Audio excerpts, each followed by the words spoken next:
There is a very famous program called Aerial China in CCTV documentary.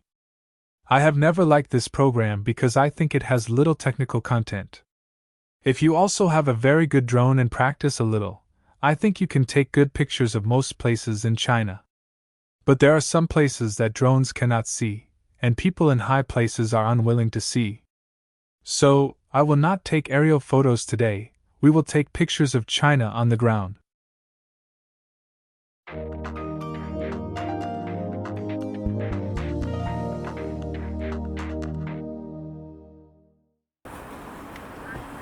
Shipai village is the largest and oldest of all the urban villages in Guangzhou. It is located in the middle of the prosperous Tianhe district, surrounded by high-rise buildings and commercial streets in the CBD. In Shipai village, the distance between buildings is less than 1 meter, and they can be close to each other by opening the windows. Locals call the buildings in Shipai village kissing buildings. More than 50,000 people live in Shipai village, which covers an area of 1 square kilometer, with an average living area of 1.3 square meters per person. Most of the residents are outsiders, including students, IT practitioners, street vendors, writers, alcoholics, and of course, musicians. Shipai village covers an area of only 0.73 square kilometers, but there are about 3,500 self-built houses, crammed with nearly 100,000 people. The annual income from rent collection is nearly 400 million. In fact, many video bloggers have come to shoot in this most famous village in Guangzhou, and everyone is used to it. If you ask me how I feel about it, I don't really feel anything, because there are so many such places in China. But the most important thing is that it is already 2024, and there is still such a place in the very center of Guangzhou, a first-tier city. To me, it is also a historical heritage, and I think it is worth recording. Of course, I am also surprised by Guangzhou's tolerance. The Asian Games have been over for more than 10 years, and they have not demolished it for the sake of the city's face. This reminds me of Hangzhou, which just hosted the Asian Games. This kind of urban village should never appear in Hangzhou. After all, Zhejiang people should care much more about face than Guangdong people. And such urban villages are preserved not only to solve the survival problems of nearby low-end labor. If you know the history of Shipai village or similar urban villages, you will know that Guangdong people care much more about property rights than other parts of the country. Of course, Shenzhen, which is also in Guangdong, may be better in this regard. If you have watched my video of Shenzhen, you will find that although the urban villages can also enjoy low living costs, the environment has been greatly improved. It is no longer like a village, but more like a densely populated community in the city.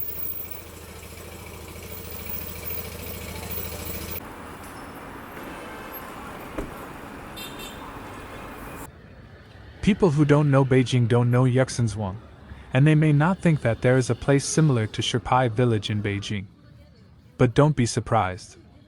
This place cannot be in the center of Beijing, but why is it here? Originally, this place was a suburb, and it was close to the 6th Ring Road, and it was almost nowhere.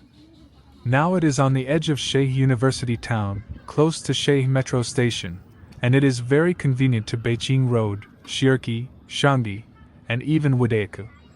Like Shipai village, the rent and food here are cheap, and of course the environment is not much different. So, it has become the first choice for newly graduated students to stay in Beijing. At the same time, it also provides a low-cost living area for low-level workers. To be honest, if you don't enter the village, it feels really prosperous, with shops one after another, and no shortage of restaurants and entertainment. And it really has a life atmosphere that is completely absent in the urban area of Beijing.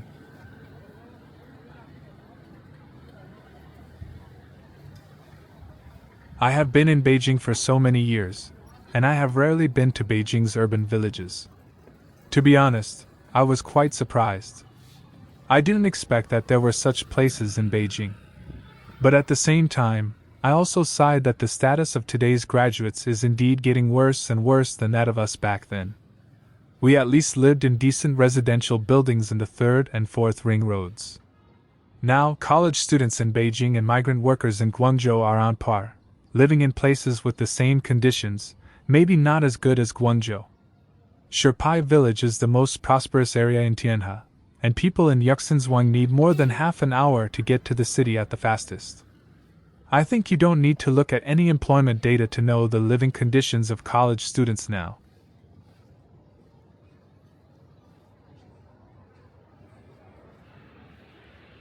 When I was shooting Mong Kok in Hong Kong, I said that the existence of Mong Kok actually reflects the living needs of the lowest level of people in Hong Kong, which is consistent with the reason for the existence of urban villages. But I think Hong Kong is actually a typical case that does not take into account the living rights of the lowest level of people. The completely disorderly market-oriented development of real estate has led to the occupation of too many social resources. The development of the total economic volume cannot benefit most of the people. And when I traveled to many cities across the country, I found that such things kept repeating. Shipai village in Guangzhou and Yuxinzhuang in Beijing are such manifestations. On the one hand, there are a large number of newly built houses and unfinished buildings, which are either unaffordable or require the savings of several generations. On the other hand, the income of the lower class cannot be increased, and they can only squeeze into urban slums. Why do we have such villages in the city?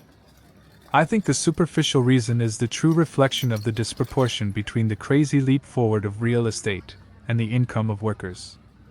But the deeper reason is the lack of awareness of every worker about their rights. Have those who have been in Hong Kong for decades ever thought about why they have to exhaust their life's energy to buy a house of only 40 or 50 square meters? I think whether you are rich or not, this is a question that needs to be considered. Even if you are a rich person, in many cases you get more dividends because of the efforts of others.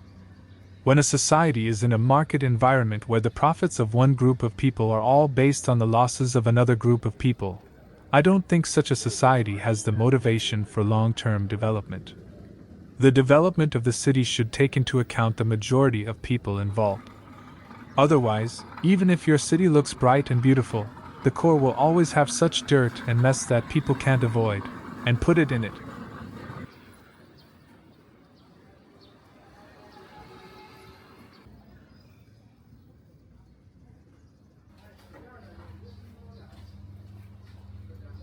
Finally, I would like to say a few more words. China's GDP is already very high, but I think only by taking good care of the people at the bottom can we show the strength of the country. Thank you.